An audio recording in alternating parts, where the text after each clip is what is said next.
O Senhor é o meu pastor,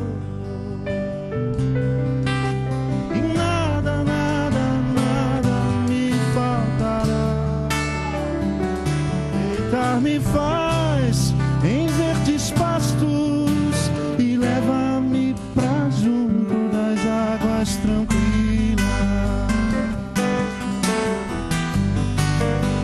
Gravação, como é que é? Não. Então, boa tarde a todos, bem-vindo a esse seminário. Nós temos até às 5h15, bastante tempo. Nós vamos, como o tema hoje de manhã também girou em torno dessa temática da pós-modernidade, e dois textos que eu ia falar, o Ed começou a falar, então a gente pode aproveitar também esse tempo para tentar debater alguns temas que vocês consideram que teria sido importante debater lá e que não teve espaço ou tempo suficiente, ou voltar a algumas afirmações que foram feitas e a gente pode lidar com esse tema. Então, deixa eu me apresentar um pouquinho para vocês. Meu nome é Ziel Machado, eu sou carioca, né, e moro há 22 anos na cidade de São Paulo, então já sou mais paulioca do que carioca, já perdi um pouco do sotaque. Eu venho de uma igreja batista, de origem batista, meu pai é pastor batista, cresci na igreja batista, fui educado toda a minha vida na igreja batista. Ainda muito jovem, na escola secundária, eu me envolvi com o movimento estudantil, com o que chamava Aliança Bíblica Universitária, a ABU. Então, durante alguns anos, eu trabalhei como assessor da ABU no Rio de Janeiro, onde eu estudei História na Universidade Federal do Rio de Janeiro. E depois, comecei meu curso teológico no Seminário Batista do Sul, na Tijuca, primeiro semestre, cujo meus dois entrevistadores no primeiro dia de aula foram o professor Israel Belo e Darcy Zilek, que veio a falecer na semana passada. Foram as duas pessoas com quem eu fiz aquela entrevista inicial quando a gente chega lá no curso. Não sei se mantém ainda essa tradição, mas os alunos sempre tinham que fazer uma entrevista inicial no curso lá. Então, em 85, a ABU passou por uma transição e eu vim trabalhar então com a ABU em São Paulo, cuidando do movimento mais a nível nacional, onde eu fiquei até o ano de 98 com a ABU do Brasil, e depois continuo com a ABU ainda, mais uma outra função, mais de coordenação para a América Latina. Estando em São Paulo, eu continuei meus estudos na Batista de São Paulo, fiquei 2 anos lá, e depois eu fui para um outro país, para concluir meus estudos nesse outro país. E voltei ao Brasil depois, e voltei para a PUC em São Paulo, para continuar estudando um pouco mais. Depois saí do país de novo para continuar estudando, voltei para o país e agora eu continuo estudando de novo. Agora eu estou lá no doutorado em Ministério no Mackenzie, que é um curso que eu estou apreciando bastante, e é um curso que me ajuda devido à dinâmica de viagens, que eu tenho que fazer muitas viagens. Então esse curso é um curso por módulos, onde a gente pode marcar as semanas do ano que vai, então é mais fácil para mim dar continuidade aos estudos lá dessa forma. Então, é um projeto bastante interessante, vinculado com o Reformed Theological Seminary nos Estados Unidos. Então, nós temos os professores que vêm de lá e alguns professores daqui. Então, é uma experiência muito interessante. Eu sou casado com Solange, temos 3 filhos. Solange voltou à universidade agora junto com o nosso filho mais velho. Ela está fazendo pedagogia na USP, em São Paulo. E ela trabalha com ensino de música para crianças de 3 a 7 anos. É a área que ela se dedica. O Thiago, meu filho mais velho, está aqui pertinho da gente, está em Pirassununga, estudando na USP, estuda zootecnia. Ele pensou em estudar arquitetura, passou por sociologia, resolveu estudar zootecnia, acho que é para tentar entender o pai um pouco melhor. Então ele foi estudar bichos. E ele está desfrutando, morando aqui na cidade de Pirassununga, uma cidade bem pequenininha aqui, mas grande em termos de potencial. Academia Militar da Aeronáutica ali, é a cidade da 51, da cachaça. Isso, é a Universidade USP. Tem o Lucas, que tem 17 anos,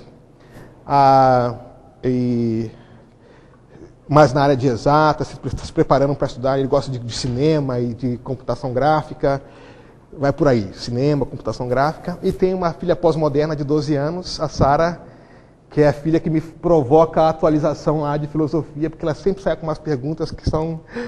A última dela, nós estávamos jantando e ela chegou e disse assim: pai, a realidade é fluida ou concreta? Aí eu falei: filha, o que você anda lendo? Eu estou acabando de ler O Mundo de Sofia. Eu falei: hein?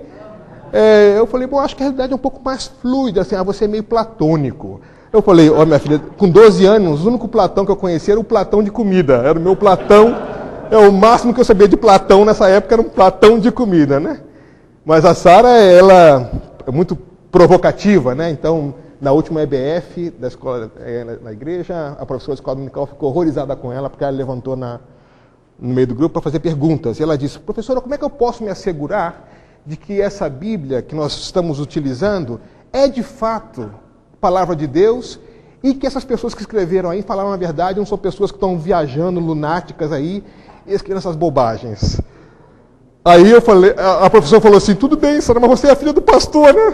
Dá para pegar mais leve, não? Eu falei, não, deixa ela fazer as perguntas, tem que fazer as perguntas. Eu acho legal que ela tenha... se vai ter resposta é outro problema, mas...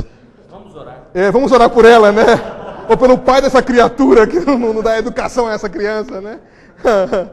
Mas então nós temos um lar, todo mundo estudando, eu, meu filho e minha esposa estamos na universidade, os dois na escola. A vantagem disso é que todo mundo paga meio ingresso no cinema, então é muito bom para a economia doméstica, é bom estar matriculado numa escola. E essa situação de pós-modernidade, eu a vivi de maneira muito interessante. Quando eu estava na universidade, na década de 80, meu primeiro curso, eu fiz história na UFRJ, ser cristão naquele momento e ser estudante universitário era quase era uma contradição. É igual falar em, por exemplo, comida de avião. O que se come no avião não é comida, é aquela comida, mas aquilo não é comida, na verdade. Então, eles diziam, é impossível você ser cristão e ser inteligente. Era um atestado de burrice, um universitário, numa escola como aquela que eu estava, ser cristão. Né? E já quando depois voltei para o mestrado, 10 anos depois, a mesma universidade que estava completamente envolvida nessa discussão, devido à influência do mundo materialista, histórico-dialético, esse negócio todo na década de 80, naquele momento, o pessoal dizia, você tem uma religião, que coisa interessante, você agora tem uma mente mais abrangente, uma mente mais expandida. A religião é um negócio legal. A religião é um negócio que expande a sua mente, a sua percepção da realidade, se torna uma pessoa melhor, mais calma, mais centrada. Então, religião, num contexto bem moderno, era uma coisa como um absurdo lógico, e depois virou uma questão de fórum íntimo. O problema que eu encontro hoje na evangelização de universitários é quando você apela para a singularidade de Cristo. Quer dizer, quando você diz, olha, que legal, mas Cristo é o único caminho para Deus, as pessoas vão dizer assim, ei, isso é arrogante demais. Como é que você pode dizer que Cristo é o único caminho para Deus? Todos os caminhos levam a Deus. Eu digo, é verdade, todos levam a Deus como juiz, mas a Deus como pai só Jesus, né? Então, faça aquela brincadeirinha, então, as brincadeirinhas evangelísticas. O fato é que a forma das pessoas pensarem vem mudando. E você sabe, cada pessoa que entra na sua igreja é um universo de possibilidades e de dificuldades. Né? Para cada pessoa que chega na igreja, você tem muitas relações por trás dela, pai, filho, esposo, e todo esse problema se torna seu problema pastoral. É ou não é? É aquele versículo bíblico que diz que se você é fiel no pouco, problema, Deus te coloca sobre muito problema.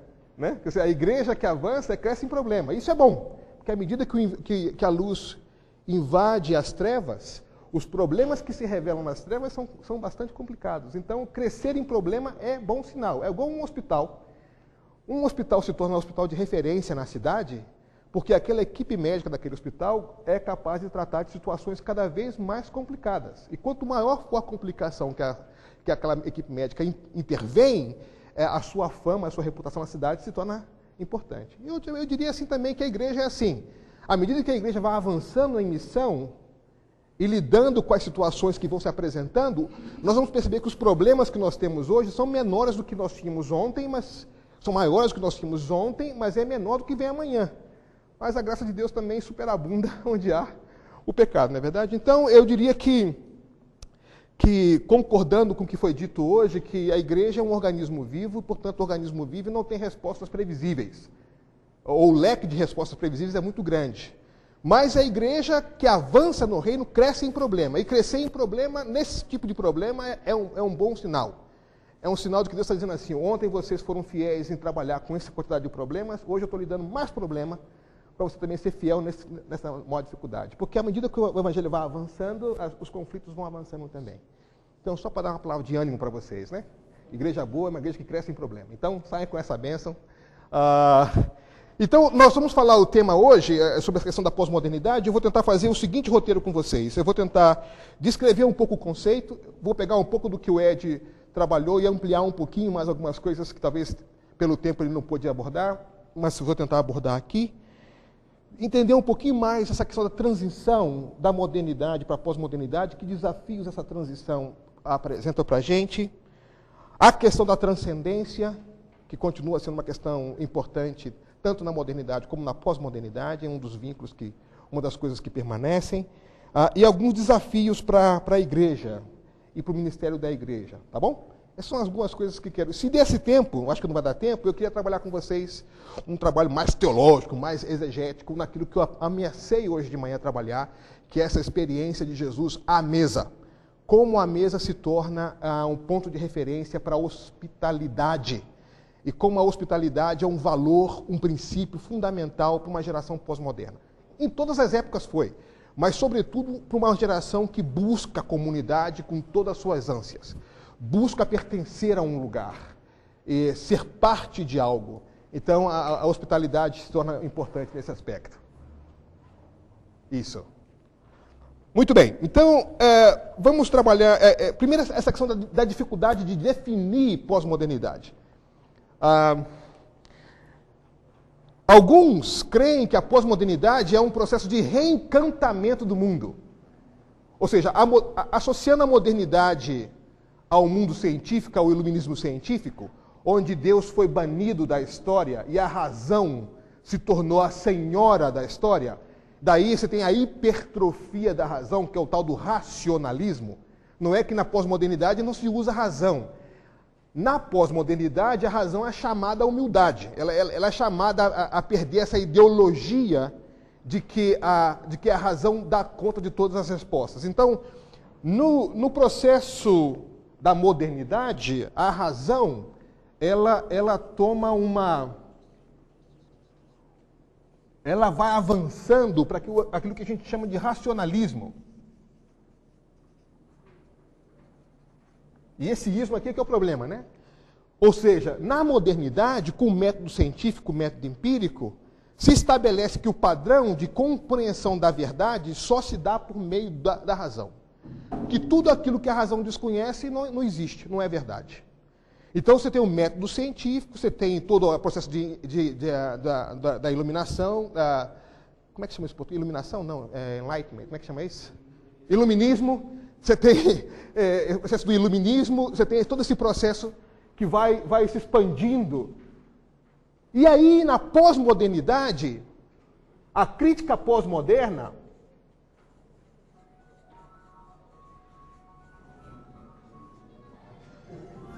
que beleza! Temos um organista no auditório. Esse é bem pós-moderno, você pregar com transfundo musical, né? Não é? Então, na crítica pós-moderna, eles vão chamar as conversas, isso aqui. Vai dizer assim, essa hipertrofia da razão não deu conta da realidade. A razão não dá conta de perceber toda a realidade. Nesse aspecto, o pós-modernismo é muito favorável ao pregador evangélico. De dizer que nós somos chamados, por exemplo, o apóstolo Paulo diz, a compreender esse amor de Deus que excede todo o entendimento. O fato do amor de Deus exceder todo o entendimento não quer dizer que ele prescinde do entendimento. Simplesmente vai para além da capacidade de compreensão. Então, a fé cristã não é um suicídio intelectual. Você não abre mão da razão. Mesmo, por exemplo, algumas pessoas acham, por exemplo, que em experiências carismáticas bastante intensas, há como se uma supressão da razão. Eu não vejo isso, não. Olha o apóstolo Paulo, por exemplo, no caminho de Damasco, quando ele encontra Jesus. Em nenhum momento eu vejo supressão da razão. Ele diz, primeiro apela, quem é você? O que é isso que está acontecendo? Ele pergunta o que é. Ele usa a sua razão. Então, uma vez que ele pergunta, lhe é revelado. Eu sou o Cristo a quem você persegue. Claro que ele fica cego depois. É algo que vai para além da sua capacidade racional. mas não suprime a sua capacidade racional. Ele recebe uma ordem, você vai para a casa de Ananias agora, e lá ele vai orar por você, ele vai para a casa de Ananias. Agora imagina, o cara que estava para matar os cristãos agora, chega Ananias cego, na casa de Ananias cego. E Ananias diz que vem por trás dele, né? E diz, Saulo, nosso irmão, meu irmão. Então, eu vim para matar esses caras e agora eu estou cego aqui, completamente fragilizado, ele vem por trás de mim, me chama de meu irmão, prepara um lanchinho para mim. Onde tem crente, tem comida, está lá, né? Então, prepara um lanchinho para o Paulo. E então, mesmo nessa experiência fenomenal de Paulo, o que acontece ali vai para além da razão, mas não suprime a razão. Ou Isaías no capítulo 6, quando tem aquela visão maravilhosa do Senhor, o processo é tal que ele percebe que ele é pecador, habita no meio de um povo de impuros lábios, ele também tem lábios impuros, mas ele pergunta dizendo, e para onde que eu vou? Envia-me a mim, eu estou aqui. Então, essa experiência com o mistério revelado, e daí vem a adoração, né? Toda teologia boa termina em adoração, mas esse é outro assunto, mas esse mistério revelado não suprime a razão, transcende a razão. Então, nesse aspecto, a crítica pós-moderna ao racionalismo é muito favorável à nossa visão de mundo cristã. Porque diz que a razão não dá conta de entender toda a realidade. Existe uma realidade para além da nossa percepção racional. Tá bom? E a adoração é exatamente... A adoração é a resposta ao mistério revelado. Esse mistério se revela, o apóstolo Paulo diz, por essa razão eu me coloco de joelhos, porque aquilo que Deus revelou em Cristo. 2 povos diferentes, fez um povo só, e ele diz, eu me coloco de joelhos e começa a orar pela igreja. Fabuloso isso, né? O problema é que nos nossos seminários, a gente ajoelha pouco, não é? No Brasil, a gente ajoelha mais em campo de futebol do que na sala de seminário, não é? Faz um gol, cai de joelho, já começa... Mas no seminário, você chega lá, Zoe, conceito de vida eterna. Até que esse cara pensa direitinho. Ô, miserável, cai de joelho, rapaz. Isso aqui é um mistério revelado, né? Mas, bom, esse é outro papo. Mas, então, alguns acham que a pós-modernidade é esse reencantamento do mundo. Por que reencantamento? Porque no processo do racionalismo, à medida que você tira o fator Deus, o fator espiritual da jogada, você... Pela ciência, pelo método científico cartesiano, você pode entender toda a realidade. Com a pós-modernidade, você chamando a razão a um ajuste de contas, você reintroduz no cenário mais encantamento do mundo. O mundo está encantado, tem coisas que não se explica, tem coisa para além da razão aqui. Então, alguns dizem que aquela secularização prevista por Max Weber, por exemplo, tem aqui a vingança de Deus, na verdade. Deus se reintroduz no cenário com mais encantamento. Então, eles dizendo que a secularização pós-moderna, que não deixa de ser uma secularização pós-moderna, ela, ao invés de eliminar Deus ou a atividade religiosa, ela promove mais Deus, seja qual for o Deus, e mais atividade religiosa. Uma questão que a gente vai ter aqui é essa questão entre a religião mágica e a religião ética. Esse aqui é um negócio importante.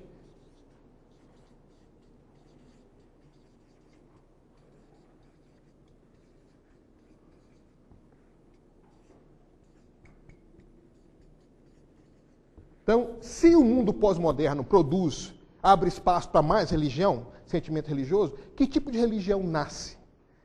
Uma religião mais mágica, de natureza mágica, ou uma religião mais ética? Então, aqui nós temos um conflito. Inclusive, na versão evangélica, as nossas formas de expressão religiosa, muitas vezes, caem mais na dimensão mágica do que na dimensão ética. Vou explicar isso. Vou tentar explicar, melhor assim, para ser mais humilde. Tentar explicar. Se nós enfrentamos o problema da corrupção, tá bom? Identificamos a corrupção. A solução mágica seria vamos fazer uma reunião de oração para expulsar os demônios da corrupção de determinado lugar. Então você trata magicamente, não estou usando aqui mágica no sentido pejorativo, tá bom? Estou usando mágica no sentido sociológico, tá bom? Então você vai e diz, bom, para combater a corrupção que está presente nessa organização social da nossa cidade, nós vamos, como igreja, fazer uma roda, dar um abraço na prefeitura ou naquele posto de saúde, enfim, e vamos orar para que Deus amarrar todos os demônios daquela região e tirar. Isso é uma solução mágica. Qual seria a opção ética? Vamos, como igreja, intervir nesse processo. Como? Vamos escrever um artigo no jornal acusando o desmando administrativo? Ou vamos orar para que Deus levante uma pessoa dessa nossa igreja que se candidate como político, ou enfim, que tenha uma intervenção no processo e que diga, isso assim não se faz, faça-se de outra forma. Então você tem a solução mágica e a solução ética. Então eu diria, contra a corrupção, a melhor forma de você... Contra a mentira, o melhor antídoto é a verdade, é ou não é? Então, nós nos dividimos hoje, por exemplo, no mundo evangélico, entre duas opções. Essa religião mágica, ela é muito presente na Europa pré-cristã. Onde você tem, por exemplo, vamos lá, você vai no Parque Ibirapuera, em São Paulo, você encontra as pessoas abraçando a árvore, por exemplo, para se energizar com a fonte da vida que nasce. A pessoa se energiza tanto que sai do Parque Ibirapuera com folhinha nascendo no rosto, né? Tamanha energia do cosmos, a energia da natureza, a energia do copo d'água, né? Então, no esforço de aculturação ou no esforço de contextualização, muitas vezes a igreja evangélica, de maneira geral, não só determinado grupo, tá bom, gente? Porque, por exemplo, às vezes a gente não faz um copo d'água, mas faz com a presença de uma pessoa. E a gente tem vínculos mágicos, né? Alguns grupos dizem, vamos orar pelo copo d'água, tá bom? Uma coisa mágica. Outros dizem assim, não, mas aquela pessoa quando chegou, essa pessoa, ele é o cara. De novo, um vínculo mágico, não com um copo d'água, mas com a pessoa. Então, expressa o mesmo problema de uma forma diferente. Então, a religião mágica, a prática da religião mágica, ela não é peculiaridade de determinado segmento evangélico. Você pode identificar vários segmentos evangélicos, de alguma forma, lidando um pouco com essa prática mágica, né? Então, você tem essa questão aqui. Então, a gente tem essa questão do reencantamento do mundo e a questão dessa religião mais de magia, religião mágica, não de magia, mas religião mágica e religião ética. Outro exemplo, eu recebi uma carta de uma irmã, muito amiga minha, trabalhamos juntos na mesma missão por muitos anos, e na carta era uma folha, e eram duas cartas numa mesma folha, cada lado da folha uma carta diferente. Num lado da carta vinha escrito assim, nós discernimos em oração que as potestades celestiais do Brasil foram alteradas. Já não é mais a rainha dos céus que está dominando os céus do Brasil, sim, agora é o espírito de Zumbi dos Palmares. Então, essa é a carta. Falei, uau, vamos tratar com seriedade. Os irmãos discerniram-se em oração, então vamos tomar isso de maneira séria. No outro lado, da mesma carta, era uma época de eleições. Nós queríamos encorajar vocês que considerassem votar em fulano de tal, que apesar de não ser cristão, toda vez que lê a Bíblia chora.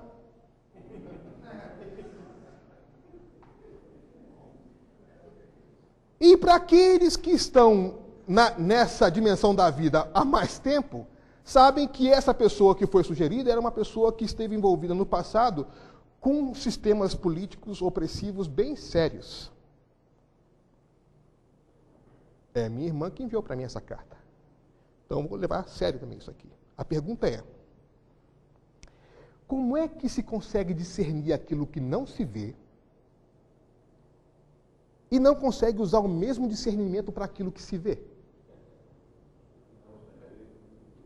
Como é que se discerne um movimento das autoridades celestiais e não se discerne na história aquilo que os jornais estão cansados de estampar?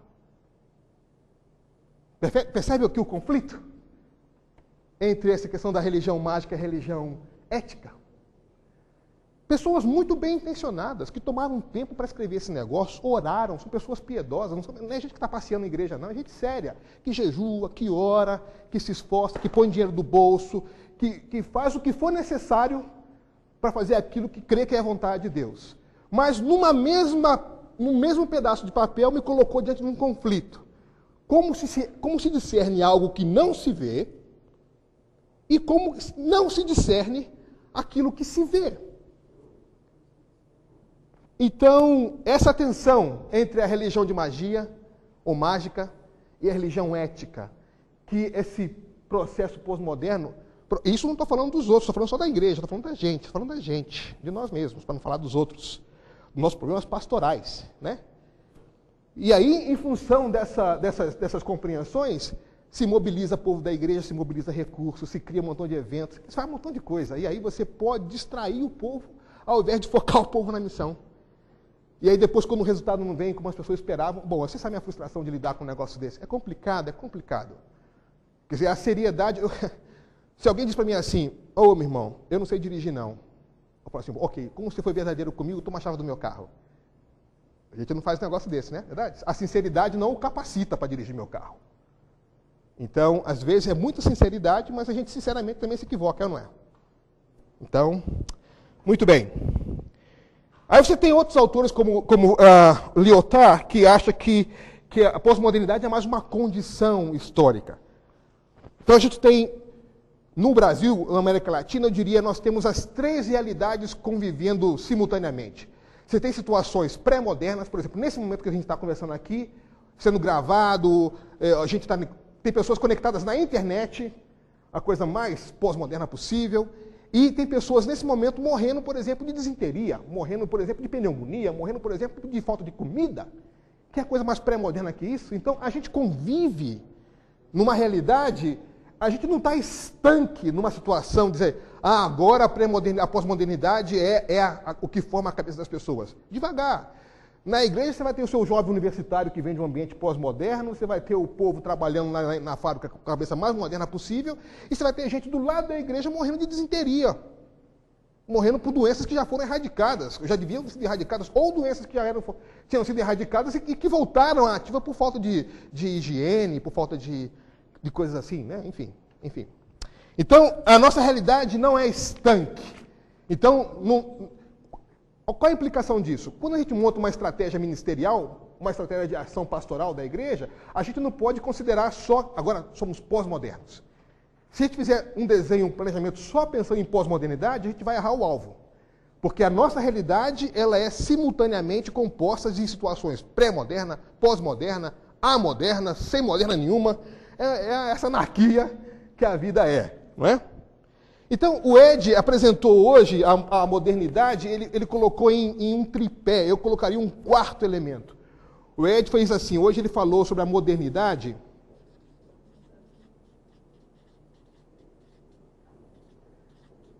E ele disse, por exemplo, que a modernidade parte de um dos apoios. Eu falei um tripé de 4 pontos, o que eu falei aqui, né? Bom, é um tripé pós-moderno. Então, ele disse, por exemplo, que a questão da bondade natural do ser humano, a bondade natural. O mito da bondade natural, né? Então, o ser humano é alguém bom na sua essência. Então, ele tem... esse é um dos valores importantes da modernidade. Como o homem natural é bom, o ser é bom, o que o faz mal é a sociedade, a pergunta é, como é que uma sociedade má, como é que homens bons produzem uma sociedade má, né? Bom, mas, enfim, a bondade natural é um dos postulados importantes da modernidade. Homens bons constroem uma sociedade que progride. Então, o progresso é outro postulado fundamental da modernidade. Aí você tem, além da bondade natural do progresso, você tem a questão da ciência, a razão. A razão vai dar conta de toda a realidade. Então, Ed descreveu essas situações. E eu concordo com ele mesmo. Estamos lendo no mesmo livro. tem um quarto elemento que o Ed não mencionou hoje, que eu vou mencionar aqui, que são as utopias globais.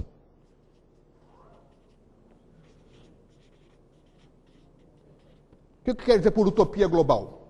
O marxismo, a psicanálise, que eram posturas de compreensão da realidade, que diziam, nós damos conta da realidade. Para entender a história, o marxismo é tudo que é importante. A psicanálise vai responder todo o problema. Freud. Tudo a psicanálise responde. Então, a crítica pós-moderna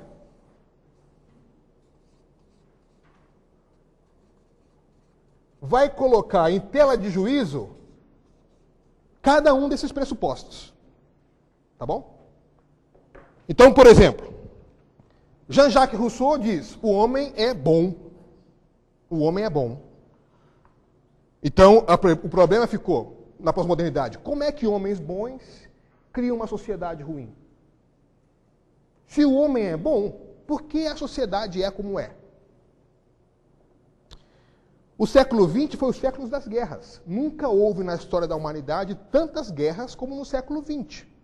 Como é que homens bons se destroem desse jeito? Então, a crítica pós-moderna vai voltar à questão da ambiguidade humana. Eu lembro que existia na época do marxismo bem hard, existia um autor que depois virou muçulmano, mas ele tinha sido marxista, virou cristão e depois virou muçulmano, Roger Garaudy. E o Roger dizia o seguinte, o marxismo é inconsistente no que diz respeito... Não, o cristianismo é inconsistente no que diz respeito à ambiguidade social. O cristão não entende a ambiguidade social. Aí os cristãos respondiam para ele. E os marxistas não entendem a ambiguidade humana. Não entendem pecado. Então, ficava nesse papo. Hoje ele virou muçulmano, então não sei o que está pensando nesse momento. Mas a crítica pós-moderna é como é que homens bons constroem uma sociedade má? Como é que poucos na história se dão bem em função da maldade de muitos? Então você está na universidade, você está estudando. Eu, como historiador, tive aula sobre Bolívia. No dia da aula sobre Bolívia, por exemplo, eu não consegui ficar 30 minutos na sala. A aula foi tão depressiva, tão deprimente, era tanta maldade na história que foram sendo descritas, que o estômago da gente começou a reagir. Eu falei, eu tenho que sair daqui, eu não aguento, vou ter que se chorar em algum canto. Porque é a história de como homens bons produzem tanta maldade, tanta violência a um povo que não pôde se defender naquele momento. Então, essa é a primeira pergunta. Depois você tem o mito do progresso, que é verdade, é verdade. Nós chegamos até aqui por causa de fomos transportados ou por avião, ou por ônibus, ou por motocicleta. Nós estamos aqui usando esse recurso, o progresso chegou. Mas a pergunta da pós-modernidade é, por que o progresso chega para alguns e não para todos? Por que eu registro de forma, usando um computador wireless, que ao meu lado tem uma pessoa morrendo de disenteria? É a realidade? Aquela famosa foto que depois o fotógrafo se suicidou, de uma criança num país africano, cheia de moscas ao seu redor, moribunda, e ao seu lado um urubu, um abutre, se aproxima. E o fotógrafo registrando o momento em que o urubu devora a criança. Uma câmera Nikon de última geração, a foto sendo transportada para o outro seu país por via eletrônica, e ele descrevendo aquela situação pré-moderna de que o progresso não chegou para todos. Ele tira a foto, entra em crise depressiva, a foto é premiada no mundo inteiro e ele se mata. E não salvou a criança. A grande debate, por que você não salvou a criança? Ele dizendo, mas o meu debate, a minha função não era salvar, era registrar o mal do mundo. O conflito ético, ele disse, ele falou assim, eu odeio essa foto. E no final, acabou sendo encontrado morto. O progresso chegou, mas não chegou para todos. É ou não é? Então, a pós-modernidade vai dizer, o que é isso aqui? O que é o homem bom que constrói um progresso? Que progresso é esse? O que de fato é progresso? Por exemplo, usa o IDH para poder medir se houve progresso ou não. Então, vamos lá. Você tem uma comunidade rural, agrícola, onde as famílias dividem a economia de tal forma naquela comunidade, onde todo mundo trabalha plantando, colhendo, e distribui a produção de maneira que todas as famílias, as crianças trabalham, todo mundo trabalha, todo mundo come, todo mundo tem um lar estabelecido. Aí vem uma indústria para aquela localidade. Onde antes era colheita, sembra, agora virou um espaço da indústria. A indústria chega lá e pronto, cria desemprego. Não, mas nós vamos educar esse povo. Mas o índice de aproveitamento foi diferente. Então agora você tem famílias desempregadas, você tem gente em situação de mendicância, porque foi trazido o progresso àquela comunidade. Numa comunidade pobre, onde todos comiam, todos trabalhavam e as famílias estavam unidas, plantando e colhendo, agora que o progresso chegou, alguns comem, alguns trabalham e outros vivem em situações subhumanas. O que é progresso? Foi progresso para essa comunidade trazer essa empresa? Foi o progresso que chegou ali ou foi a tragédia que chegou ali? Então, esse conceito de progresso, por exemplo, a nação X tem esse modelo de desenvolvimento. Significa dizer que todas as nações da face da Terra têm que copiar esse modelo de desenvolvimento? Que obedece a uma conjuntura social, histórica, aos valores daquela nação, e dizer, nós, independente de onde nós estamos, temos que seguir o mesmo modelo dessa nação? Opa! Então, hoje já se discute o que é progresso. Progresso é todo mundo comer, trabalhar e existir dignamente, ou alguns trabalharem, outros comerem. Então, a pós-modernidade vai criticar isso aqui. A razão. Eu me lembro de um amigo meu marxista, o Eloy, que de uma vez chegou em casa e disse assim, rapaz, quando a gente assumir o poder, a gente vai detonar com os crentes. Você vai ser o primeiro paredão. Aí eu falei, rapaz, você veio aqui em casa 2 horas da manhã para me dizer um negócio desse? Tem algum problema aqui, você não está querendo falar. Não, eu odeio esses crentes. Eu vim aqui para te dizer isso. Eu falei, Eloy, o que aconteceu, cara? Dá um copo d'água aí. Aí entrou. Meu pai acabou de morrer. Aham. Aí um dia eu encontro Eloy na rua, ali em Niterói, com aquela cara de bobo. Homem com cara de bobo está apaixonado, sabe, né? Com aquela cara de bobo assim, estou apaixonado, estou apaixonado. Eu falei, Eloy, você se apaixonou, mas você é um marxista materialista histórico dialético. Para você só a matéria que importa, paixão é coisa de pequeno burguês. Como é que é? Você vê a tua namorada e diz assim, vem cá minha omoplata? É isso que você diz para ela? Quer dizer, entendeu? Não, hoje seria vem cá meu DNA.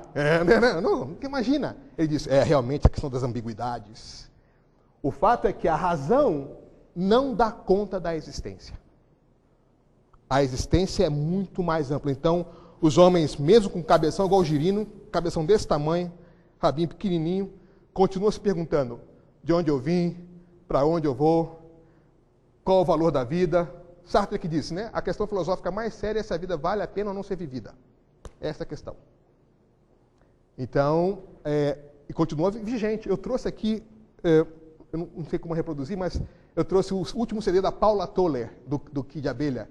A primeira música é De onde eu vim, para onde vou, qual é o nome da minha alma. Só que a Paula Toller, que é da minha geração, cantando para essa geração, uma música escrita por Erasmo Carlos, numa questão que você vai encontrar com os pré-socráticos.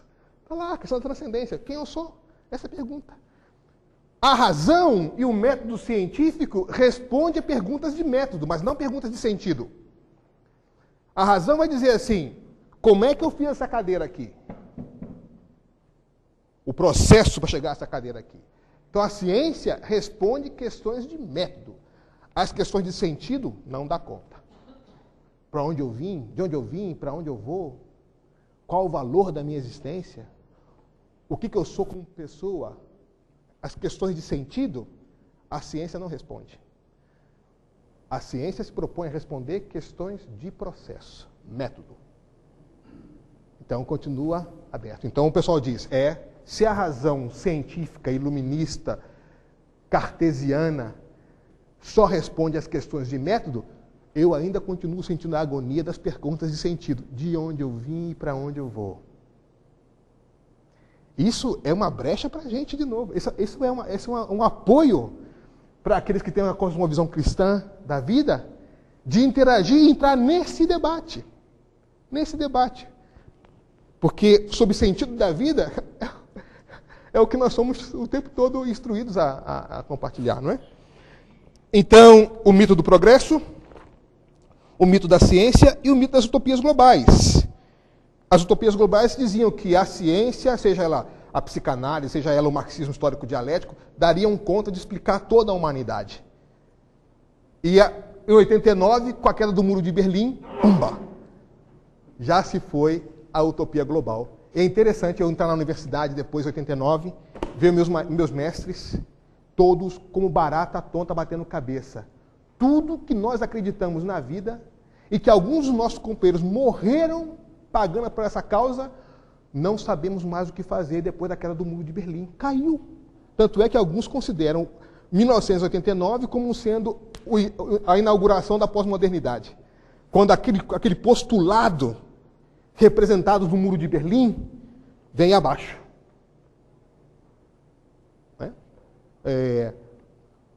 Os filósofos brasileiros não são tão pós-modernos na sua maneira de explicitar, mas os músicos, os artistas são. Você vai ouvir lá, por exemplo, o CD, os tribalistas. E, né? Pé em Deus e fé na tábua. A música diz lá? Pé em Deus e fé na tábua. E vai, a arte se expressa bastante nesse sentido. Então, a pós-modernidade tem os seus riscos, mas também tem as suas possibilidades. Nós vamos ver agora alguns riscos e algumas possibilidades da pós-modernidade. Posso virar essa página aqui?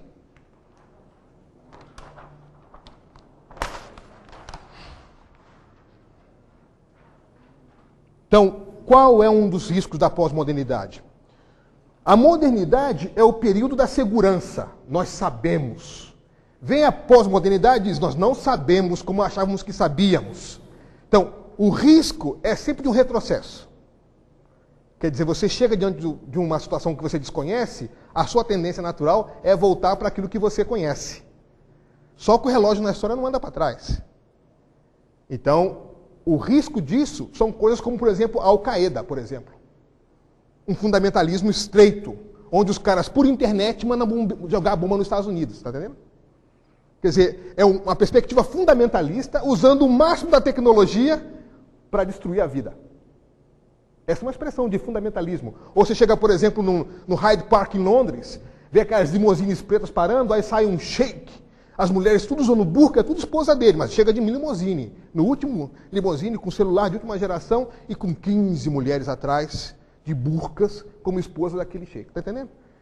Essa junção do passado e o futuro, uma coisa meio louca. Aliás, nenhum desses fundamentalistas abre mão do avanço tecnológico. Então, é um fundamentalismo meio incoerente nesse sentido. Ninguém volta, por exemplo, a costurar sua própria roupa, ou usar charrete, coisa desse tipo assim. Não para no passado. Não, quer usar a última limousine no último celular da última geração, mas fazendo com coisas de cabeça fundamentalista. Então, um dos riscos é o risco. Diante da incerteza do futuro, você opta para a certeza frágil do passado. É a mesma tensão na igreja, né? Eu lembro do papai na igreja como foi introduzir antes daquele orguinho na igreja que tinha que fazer assim com o pé. Lembra aquele orguinho que fazia com o pé assim para poder tocar? Você tocava manso e suave e ficava suado. Porque você manso e suave, Jesus está chamando. E o pé bombeando, por ti, né? Então, eu sou dessa época ainda. Então, mudou, entrou o teclado na igreja. Só que podia entrar o teclado, mas não podia entrar a bateria. Porque a bateria é negócio de capeta e tal, que não sei o quê. Mas o teclado... Aí um diácono na igreja de papai, um irmão foi tocar lá, acho que foi minha irmã que foi tocar, não sei, e ligou a bateria, um botãozinho bem baixinho. E os diáconos ficaram loucos, ficavam procurando onde está o capeta. Porque não... Eles ouviam o capeta, mas não viam o capeta. Então, chegou um lá e falou, papai, olha, pastor, eu discerni no espírito aqui. Obrigado. Tá, obrigado.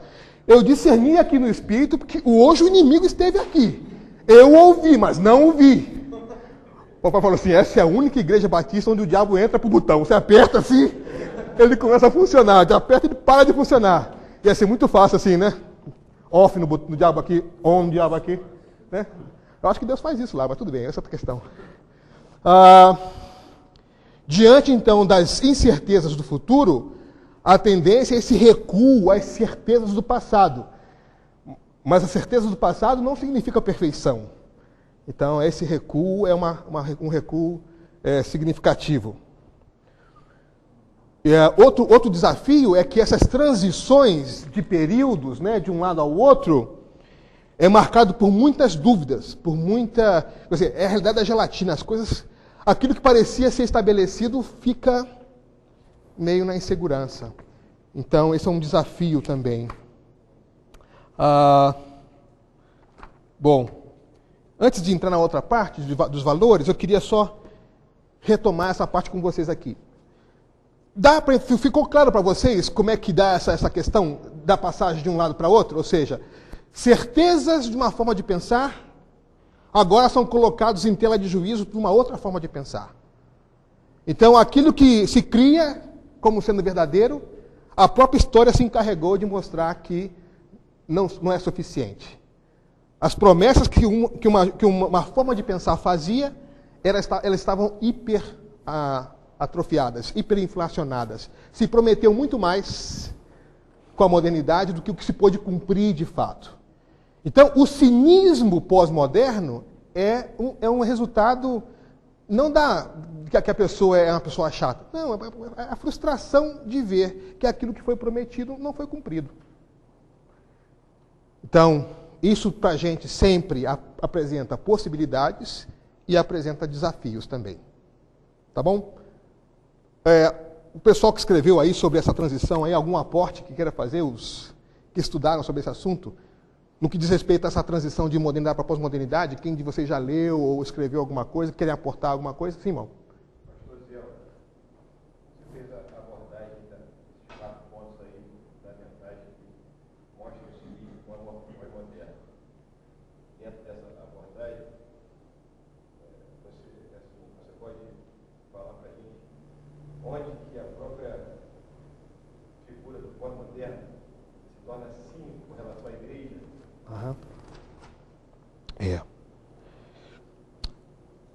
Existem muitas frentes de tensão nessa parte.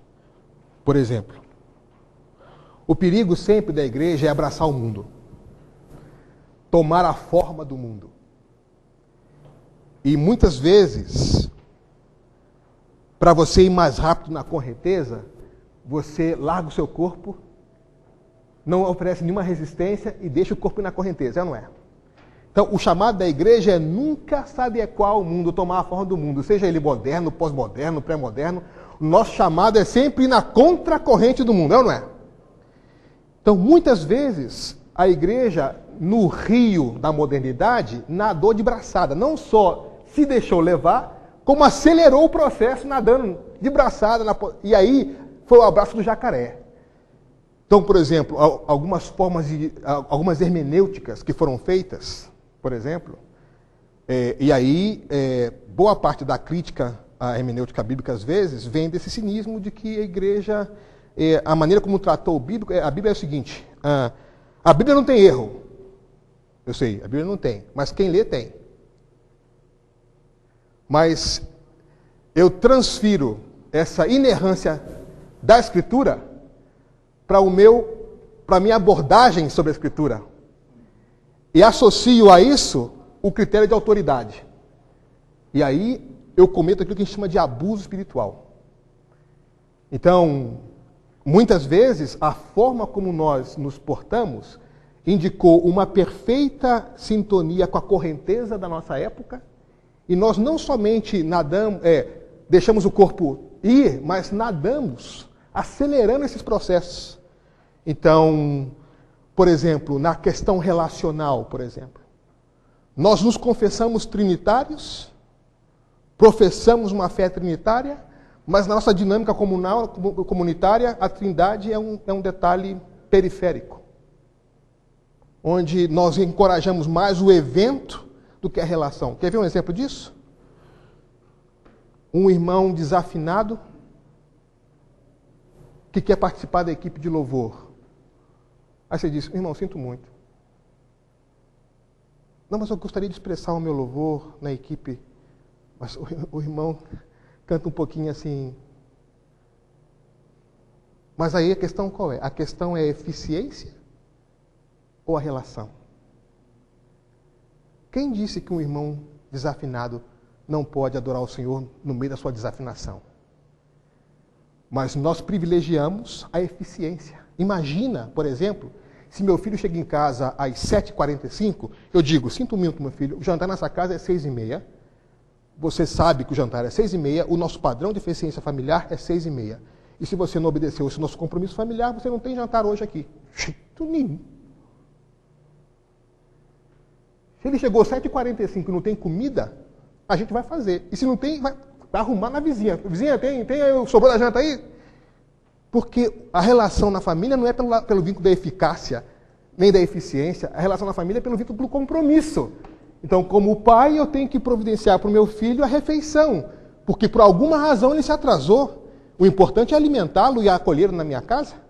Então, em cima disso, você pode dizer que a arrogância racionalista da modernidade, ela fez morada também nessa visão de igreja, onde a eficiência fria, calculista, tomou o lugar da relação. Infelizmente, eu diria que sim. E acho que todos nós, o Weber dizia, né, o processo de rotinização do carisma, a burocratização. Isso não quer dizer, por exemplo, por racionalismo frio, eu não estou mencionando liturgia, tá bom? Isso é importante. Você pode ter uma liturgia tradicional cheia de vida e uma falta de liturgia, que simplesmente é uma outra liturgia, sem vida nenhuma. Você pode ter, no meio do silêncio e da oração lida, uma atitude de reverência a Deus, como no meio da espontaneidade, irreverência. Não é a forma. Não é a forma. Então, a gente já é privilegiado nesse aspecto, porque nós crescemos numa igreja que se debateu contra as expressões de avivamento. Por exemplo, eu cresci numa igreja batista, tá bom? Que dizia que os batistas independentes ou batistas renovados eram gente que não entendia bem a Bíblia, tá bom? Mas eu já vivi tempo suficiente para ver agora os dois dando as mãos. E o povo que estava lá comprando a briga, disse, ué, mas não era para brigar com eles? Agora estão andando junto? É a história no Rio de Janeiro, por exemplo, quando o governo da Arena perdeu o poder e aí entrou o PMDB. A gente disse, mas ele não era o diabo, o PMDB? Agora é o governador. Aí você diz, mas eles não eram um diabo? Agora são autoridade, eu tenho que orar por elas ou contra elas? Como é que é esse negócio? Está entendendo? Então, a gente sem perceber, às vezes, na relação, quando, por exemplo, a pessoa diz... Eu lembro na minha igreja, uma igreja que participei, onde o pastor queria chamar um irmão para orar e ele tinha esse hábito de colocar todos os títulos do irmão na frente. Então, vai nessa noite orar na nossa igreja, o irmão, doutor, general do exército, fulano de tal. Era tanta coisa na frente antes... E aquele dia aquele irmão não aguentou. Ele levantou, pegou o microfone e disse, pastor, soldado de Jesus. Acabou a oração ali, né? Eu já caí chorando. Que maravilha! Né? Ou não é? Que maravilha! Que você... Imagina, alguém trata a igreja como vai o irmão engenheiro fulano de tal, o irmão pastor, o irmão pedreiro fulano de tal. Desculpa, a gente tem a mão. Não quero deixar você sem afirmação aqui, na crise pós-moderna aqui. Então, infelizmente... Antes de você passar à frente aí, eu não sei se cabe agora essa colocação, mas um dos pilares da modernidade é as utopias globais. Utopias globais. Salvo engano, não sei se foi isso mesmo que eu vi em um livro que eu li sobre o resgate das utopias nesse tempo pós-moderno. Salvo engano, tem até um livro com esse título, eu não tenho certeza, em que o autor fala sobre esse resgate das utopias. O que seria nessa pós-modernidade, se você já leu alguma coisa a esse respeito, esse resgate dessas utopias e quais seriam essas utopias que fala-se que a pós-modernidade está resgatando? Se eu entendi bem, acho que a utopia aí vai para o sentido original da palavra utopos, que quer dizer um projeto possível. Então, utopia é um projeto que ainda não existe na sua realidade completa, existem elementos que nos dariam... e nos encorajaria a caminhar nessa direção, mas eu tenho um projeto utópico no sentido de que nós temos uma realidade assim e queremos que essa realidade seja de outra forma. Então, o resgate da utopia é resgatar o sonho de que você pode mudar essa realidade e propor uma realidade diferente. Isso, o lugar possível, né? O utopos aí, né? Nesse sentido. Porque durante muito tempo utopia ficou como uma coisa de lunático. Utopia é algo que você não pode realizar nunca, mas o sentido da palavra não quer dizer isso. É todo o contrário, é todo o contrário. Nesse sentido, eu até estava fazendo uma dúvida que ele colocou agora, sobre a questão da utopia global, dentro daqueles pilares que você colocou. As religiões, de modo amplo, muçulmana, espírita, budista e a cristã, ela não está cada vez mais crescendo, se fundamentando dentro deste pilar, quando hoje a própria igreja evangélica levanta umas bandeiras e tem umas denominações neopentecostais que parece que vivem essa máxima, quase um mantra, isso na relação deles com Deus, deles com o povo e agora com a nação, além do aspecto muçulmano, que também vive esse frenesi de dominar e que vai conquistar, que manda missionários, que investe horrores, possivelmente dessa visão. Me parece que é um resgate, essa questão está sendo resgatada com muita força e pior agora, que ela vem do campo da religião.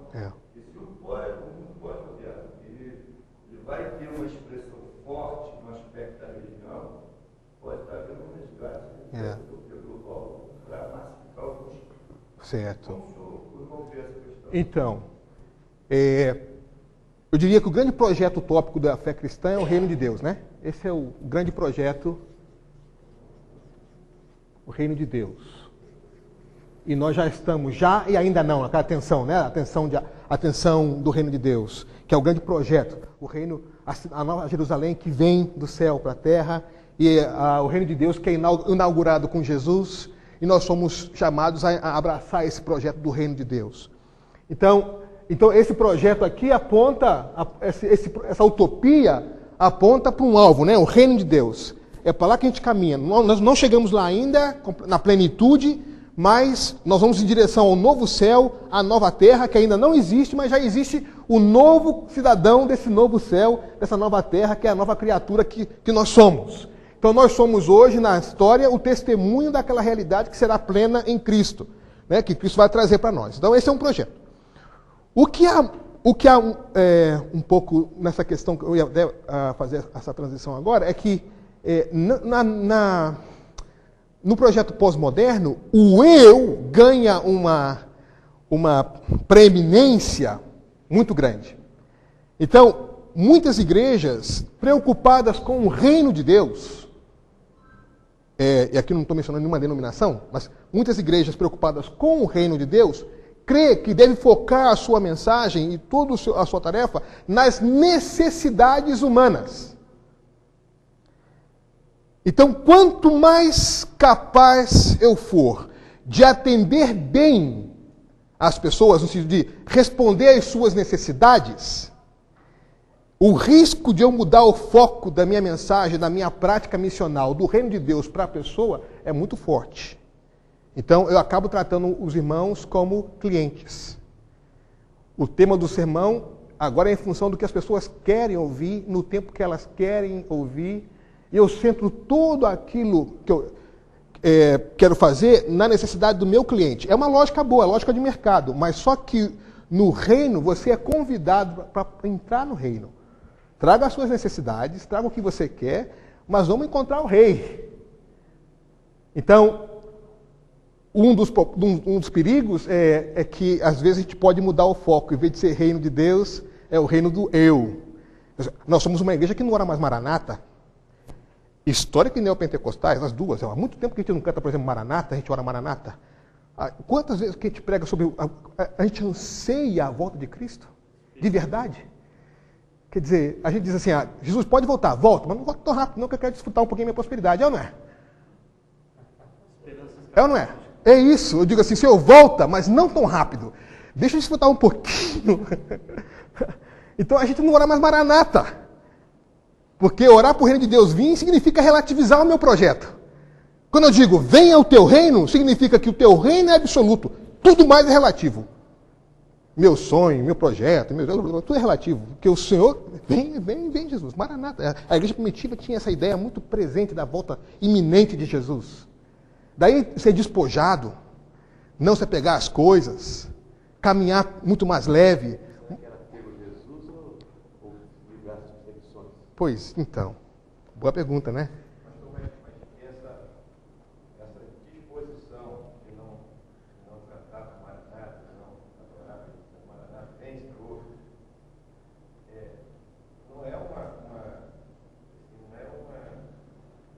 não é só desse tempo pós-moderno, né? Não. Quer ver como é que não é pós-moderno? Por exemplo, você já viu algum teólogo da prosperidade sério, tá, fazer alguma exegese séria do texto de Eclesiastes? Vai ser antipropaganda. Eclesiastes diz o seguinte: tudo é vaidade. Ou seja, vaidade Eclesiastes é aquilo que não tem valor permanente. Você sopra de manhã, sai o ventinho lá, você segura, não consegue segurar. Isso é vaidade Eclesiastes. Não é um conceito moral, é existencial. Ele diz: eu dediquei meu coração à riqueza. Tive na minha casa escravos, nasceram escravos, comprei palácios, isso, aquilo outro. No final, isso não tem valor permanente. Vou para os desejos do meu coração. Satisfiz todos os desejos do meu coração. Nem nada do que meu coração desejou, eu não alcancei. No final disso, descobri, é a vaidade. Não tem valor permanente. Já sei, a sabedoria. Me dediquei à sabedoria. Descobri que a sabedoria é melhor que a tolice. Porque o tolo não sabe por onde anda e o sábio sim. Mas isso também é vaidade. Então, Eclesiastes diz o seguinte: tudo aquilo que vocês estão buscando, fama, poder, glória, é pista falsa, é rua sem saída. Aí vem uma teologia que se propõe a ser uma teologia encorajando as pessoas a buscarem tudo aquilo que o texto diz. É vaidade. Aí você diz, aponta para o reino. Como é que você vai pedir para uma povo... Olha, como é que você faz uma agenda anti-Eclesiastes e pede para o povo cantar Maranata? Não, tudo bem, mas deixa eu desfrutar um pouquinho. Né? Ou não é? Então é muito bonito, quer dizer, essa relação bíblica, mas é uma necessidade das pessoas. Eu até entendo a teologia da prosperidade entre os mais pobres. Eu vejo um certo benefício nisso. Mas na classe média é de lascar. Porque a gente batiza usura e ganância. E dá um nome evangélico para isso. Entendeu? Batiza. Entre o mais pobre, que está lascado de tudo, prosperar, eu vejo. E o Senhor prospera, gente. Alguém aqui pode acusar o Senhor de infidelidade? Alguém aqui não recebeu do Senhor uma bênção? Se não tivesse recebido, não estava aqui. Estava nesse momento trabalhando na lavoura, rascando inchada no chão, porque não teria recurso para estar aqui. Nós estamos. Querendo ou não, isso é bênção de Deus. Prosperidade do Senhor. Que o Senhor me faz prosperar, não tem nenhuma dúvida. Agora, está lá Isaías. E o meu servo prosperará em dores. Essa ninguém quer, não é? Está lá, aparece, a palavra prosperidade aparece na Bíblia, nesse contexto. Então, a gente absorve o valor do nosso mundo, sabe? Batiza isso com o nome evangélico. Qualquer dia a gente vai ouvir na igreja o pessoal pregando assim: tudo isso te darei se postado me adorares. Mas foi o capeta que disse. Foi o capeta que disse. 3 pontos, tudo isso te darei. Irmãos, declare comigo, tudo isso te darei. Eu posso pregar isso, mas eu posso nem precisar pregar isso, mas viver dessa forma. É ou não é? E percebe, irmãos, eu não quero fazer aqui um corte de tal forma que se diz assim, esse grupo, não. Gente, é igual o católico evangélico. Eles são ídolos porque eles são idólatras porque tem o ídolo lá dentro da igreja, o ídolo lá de madeira lá. Mas nós evangélicos temos nossos ídolos transparentes e invisíveis, que são tão ídolos tanto quanto, e destrói a gente de tudo quanto é jeito. Só não tem imagem, mas a idolatria está lá. Fora os visíveis. É ou não é? A gente não sofre desse problema? Então, só a graça mesmo, né? Só a misericórdia, a graça, para segurar a gente. Senão a gente se lasca, se deixar sozinho, a gente está lascado. Jesus é bom demais, ou não é? Muito bom. Posso avançar um pouquinho então aqui? Vamos avançar então. Ok.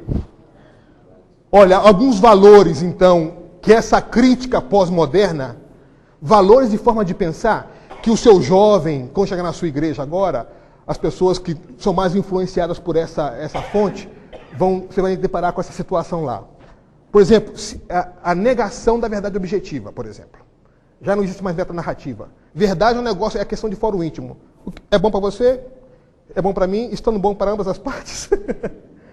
Né? O que você pensa? O que você acha? Bom, tá legal. Se nega uma verdade objetiva. Se nega que Cristo é a resposta de Deus ao homem para todas as épocas, em todas as culturas, em todos os momentos. Né? Uma das coisas que se espera muito é a celebração da comunhão. As pessoas pós-modernas gostam muito de estar junto de. Isso é muito interessante. Depois que a gente vai ver, por exemplo, uma igreja meia pós-moderna, vamos ver que muitas pessoas vêm à igreja não por causa de Cristo. Vêm porque gostam do vizinho. Vêm porque gostam do ambiente. Eu costumo dizer na minha vizinhança lá, moçada, vocês não vão ter nenhum lugar nessa cidade de São Paulo onde os seus filhos podem conviver durante o dia inteiro num ambiente sadio, aprender boa música, ter atividade esportiva, onde os pais podem largar os filhos brincando tranquilamente, porque sabe que todo mundo ali é gente do bem. Não tem um lugar na cidade de São Paulo que você faça isso de graça. Não, o dízimo é outra história. Não é?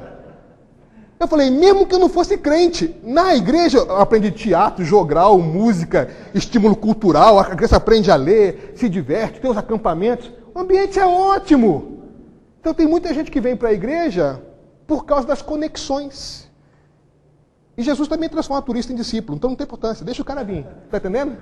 No meio do caminho, lá num acampamento, depois num almoço, lá na feijoada, ele vai digerir, encontra Jesus debaixo da árvore lá e pronto. A feijoada espiritual. Vamos lá.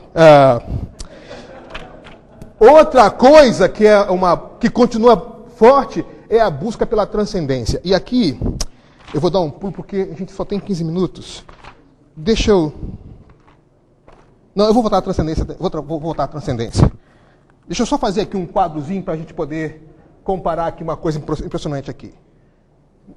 Então aqui é a cultura moderna, aqui é a cultura pós-moderna, tá bom?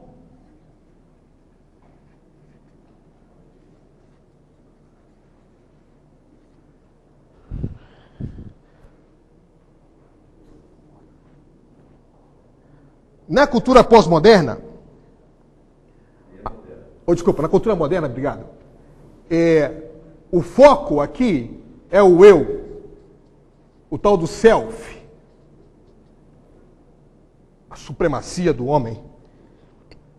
Na cultura pós-moderna, aqui é a ideia tribal, do grupo. A ideia do grupo, da personalidade grupal.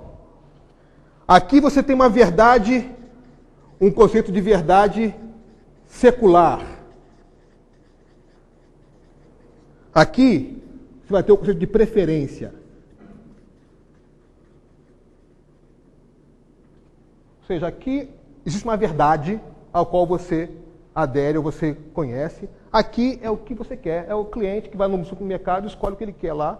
E para ele a verdade que ele satisfaz, se ele satisfizer, é essa que é a verdade para ele.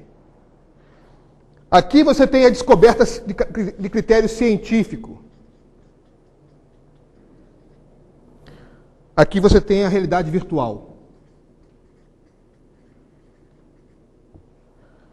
Aqui você tem a ideia de progresso. Aqui você tem o cinismo. A desconfiança de que esse progresso é inadequado. Essas formas de pensar vão alterando bastante a maneira como as pessoas vivem. Como as pessoas vivem. Como nós somos frutos do nosso tempo, nós também, como cristãos, somos afetados por essa conjuntura, como hoje o Ed bem descreveu para a gente. Deixa eu avançar aqui um pouquinho. Essa questão da transcendência. Não, eu vou ter que avançar mesmo. Vamos lá. A gente poderia trabalhar a transcendência, por exemplo, em Calvino, nas Institutas. Tem textos muito legais. A gente poderia trabalhar com outros autores. Deixa eu trabalhar aqui com Leonardo Boff para escandalizar vocês, tá bom? Já avisei que vou escandalizar vocês. Boff tem um livro chamado A Busca da Transcendência, onde ele diz o seguinte, ele fala que existem transcendências verdadeiras e falsas transcendências. Ele diz, como é que a gente discerne o que é uma pseudo-transcendência da transcendência verdadeira, tá bom? Ele diz assim, a pseudo-transcendência é aquilo que parece transcendente, te tira da realidade por sua incompatibilidade com a realidade, mas ela não te permite viver a realidade. Por exemplo, drogas. A droga te faz sair da realidade, você está no teu barato lá, e quando acaba o efeito da droga, você volta para a realidade, você, de novo, não suporta a realidade, o que você faz? Uma outra dose mais forte, para poder sair da realidade de novo e viver no seu barato lá. Então, a droga é uma pseudo-transcendência. Ela te tira da realidade, te joga numa outra situação, e ela não te torna capaz de você enfrentar a realidade. Então, isso que te tira da história, te leva a um estágio de vida, e que não te permite enfrentar a realidade, ele chama de uma pseudo-transcendência. Tá bom?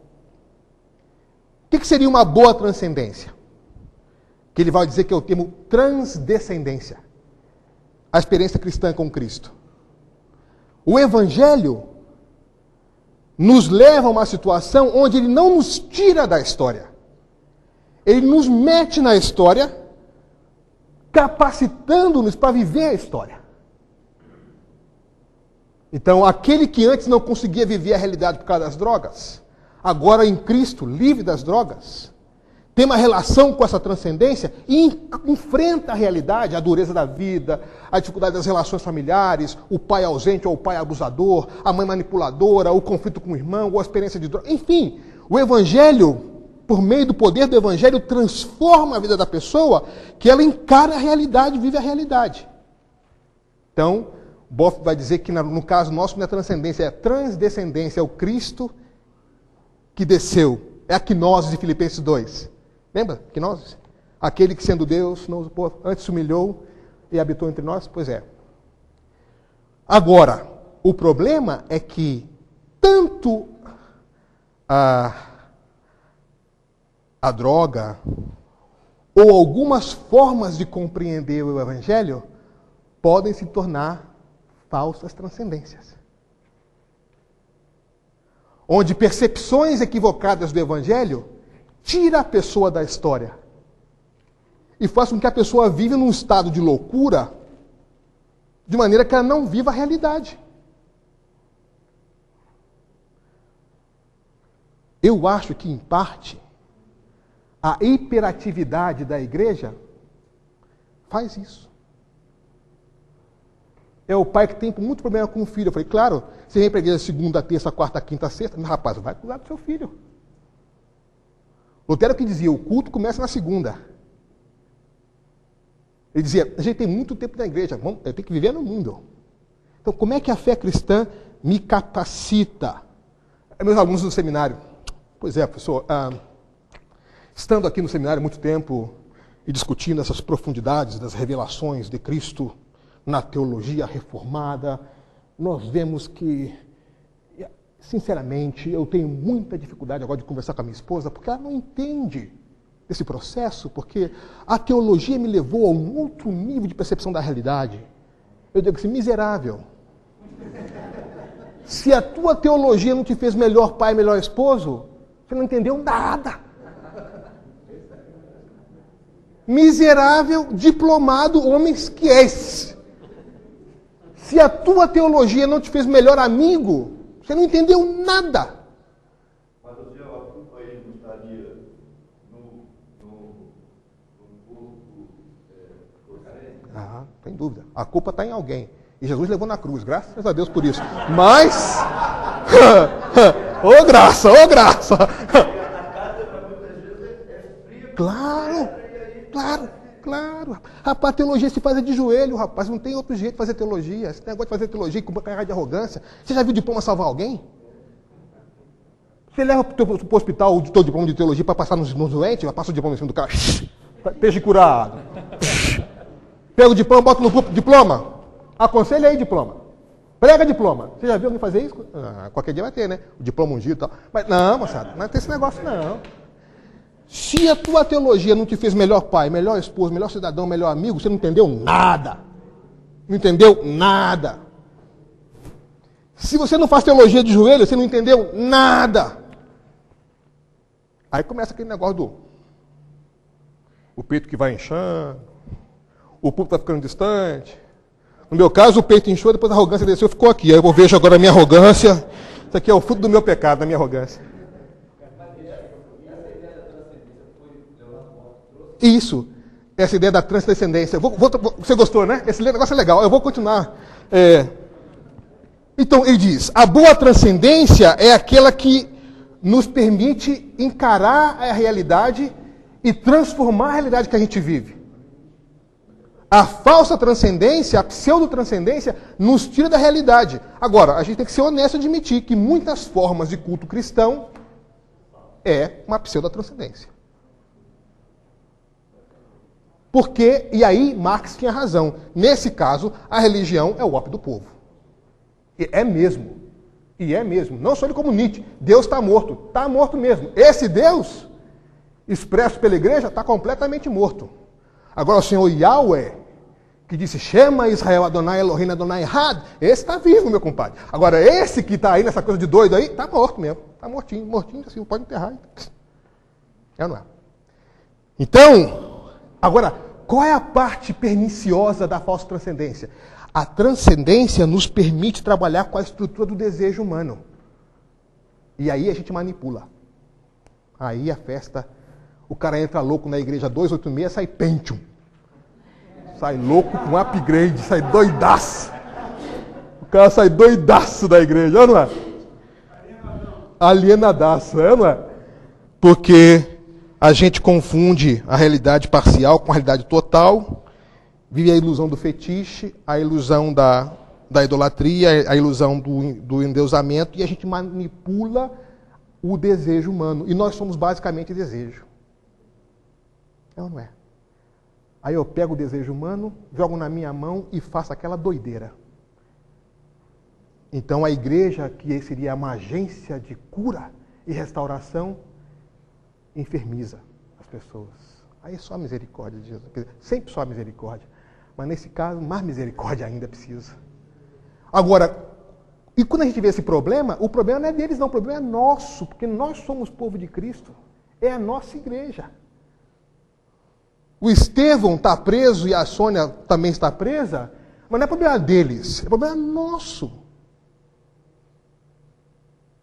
São nossos irmãos, querendo ou não. Quem chama Deus de Pai não pode escolher irmão. Quem chama o mesmo Deus de Pai não pode escolher irmão. Foi esse irmão que Deus me deu. Então ele pode não me ouvir, ele pode falar coisas diferentes de mim, mas eu tenho que orar por esse cara. Ele diz, Senhor, visita esse cara na cadeia.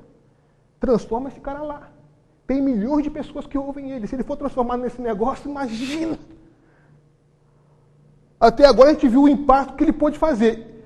Se ele entrar em sintonia com o Senhor para valer esse negócio da cadeia, imagina esse cara saindo e dizer, irmãos, o Senhor me visitou lá e eu tenho alguma coisa para dizer para vocês.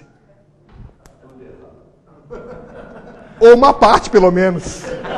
Eu vou dizer, tá tudo errado o que eles faziam.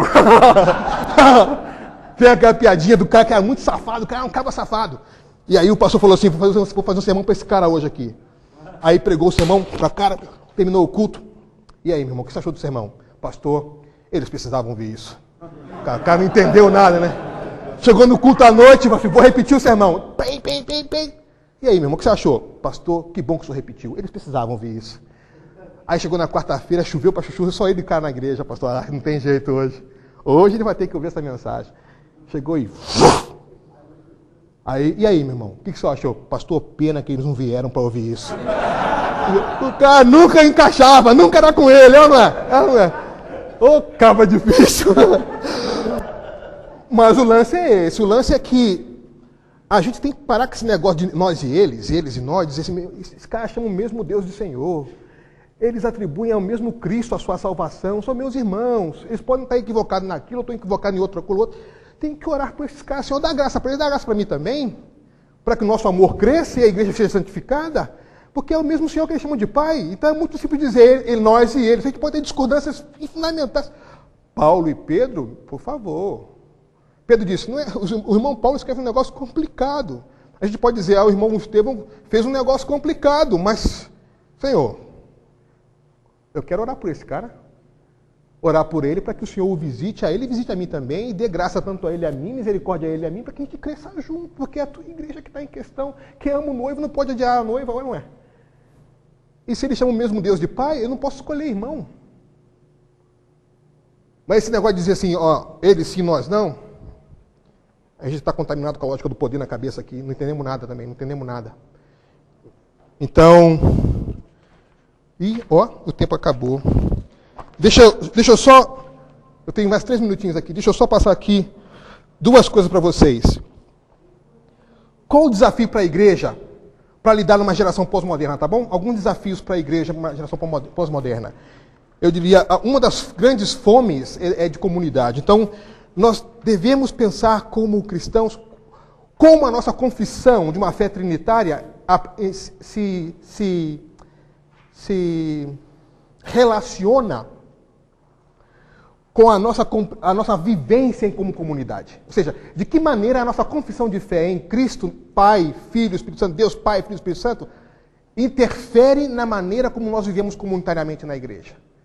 Quer dizer, a confissão de fé trinitária não deve parar na confissão de fé. Como é que essa confissão de fé se evidencia na minha vida como crente, na igreja, na comunidade na qual eu sou responsável, parte dela?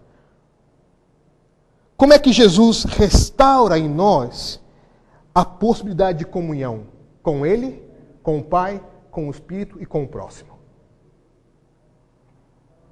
Como é que o Espírito Santo reconcilia no contexto da comunidade? O Houston que diz, né? O Espírito Santo é o único capaz de transformar personagem em pessoa. Tira essa cultura do cosmético para nós sermos o que nós somos. Porque Deus não vê a aparência, vê o coração. É ou não é? 1 Samuel 16:7. O que Deus não vê? A aparência. O que Ele vê? O coração. E o que nós só vemos? Nós não vemos o coração, a gente só vê a aparência, é ou não é? Então, isso. Nossa, gente, tem tanta página aqui. Fiquei contando historinha, acabei. Deixa eu ver aqui. Olha, como é que se dá mais ou menos algumas experiências, assim, no sentido de como é que se dá a conversão pós-moderna, né? Um cara pós-moderno chegando na igreja, como é que se dá o processo? Então, geralmente o pós-moderno entra em confusão com o seu sentido de vida. Ele começa a se perguntar qual é o sentido da minha vida. Por exemplo, Eclesiastes é um excelente livro, porque Eclesiastes é a angústia daquele que tem, não do que não tem. Ele tinha muito. Então existe um tédio também da superabundância. Tanto é que você vai ver divórcio, você vai ver suicídio em Cuba, mas você vai ver suicídio na Suécia, na Dinamarca. Os caras que têm até cair para trás, mas existe um tédio. Oscar Wilde que disse, né? Existem 2 grandes agonias na vida. Uma é não chegar onde você quer, a outra é você chegar. Ele diz isso, né? Chegou e agora? Né? Então, sim. Pois esse é o livro, né? É isso. Então, existe um descontentamento com uma tristeza, uma insatisfação com o significado da vida. A pessoa busca por relações significativas. A pessoa vai na igreja simplesmente porque está sozinha e quer ter algum tipo de relação com pessoas, entrar em contato com pessoas. Então, é importante para você escolher os diáconos, aqueles irmãos que têm o ministério Colgate Gospel, Colinos Gospel, né? Pessoas que saibam receber. Como é acolher, né? A pessoa que sabe recolher, né? Não pode colocar aquele cara com diácono que pisa rabo de cachorro na porta. Entra aí, senta aí. Aí. Ó, e não fala muito não. Desligou o celular? Ó, isso aqui. Você, pô, rapaz, que legal que você veio aqui. Como é que é esse negócio e tal, isso aqui, né? Fazer um cafezinho e tal, isso aqui. Acolher, porque as pessoas buscam esse sentido de pertencer. Geralmente, eles entram em contato com cristãos, vê que para esse cristão, esse grupo de pessoas é importante, e dizem, eu vou lá descobrir esse negócio. Interessante, o cara não é familiar dele, mas se cuidam, se protegem mutuamente. Vou lá conhecer esse negócio. Aí, ele primeiro se converte à comunidade, tal do amigo do evangelho. Ele se converte à comunidade. Eu gosto de estar aqui. É bom estar aqui. Até canta os corinhos, canta lá os hinos, sabe os textos do Bíblia de cor. Se perguntar, diga aqui o terceiro artigo da confissão de fé. Terceiro artigo do quê? Da confissão de fé? O que é isso? Mas ele se converte à comunidade primeiro, ao grupo. E é para sair já, né? Não, estou na hora ainda. Depois, ele tem algum tipo de experiência com Deus. Seja pela palavra, pela oração de algum irmão, algum fato que ele testemunhou, alguma percepção de Deus. Aí vai o compromisso com Cristo. E depois que ele descobre a Cristo, ele começa a ter um aporte na comunidade significativo. Então, geralmente é assim. Então, para concluir aqui, uma igreja preparada para trabalhar com essa geração pós-moderna é uma igreja que leva a sério essa questão das boas-vindas, que sabe acolher e dar boas-vindas às pessoas. Fazer com que as pessoas se sintam acolhidas na comunidade. Outra coisa é uma igreja que privilegia a intimidade comunitária, a relação comunitária. Pessoas, por exemplo, que contam histórias, que usam a narrativa para explicar o evangelho. A narrativa comunica muito. Nesse país que as pessoas adoram novela, a narrativa é o bicho. É o bicho. Pessoas que encarnam a apologética. Não é aquele negócio de... Terminei, né?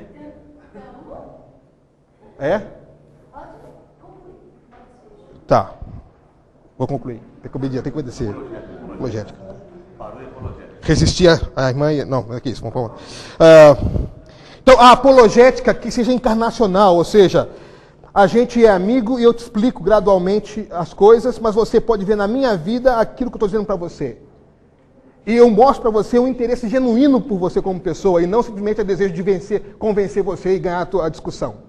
Mas a pessoa percebe que o meu esforço em apresentar a ele aquela informação corresponde ao meu interesse por ele. A ênfase nas disciplinas espirituais, a oração, o silêncio, enfim. A adoração comunitária é fundamental.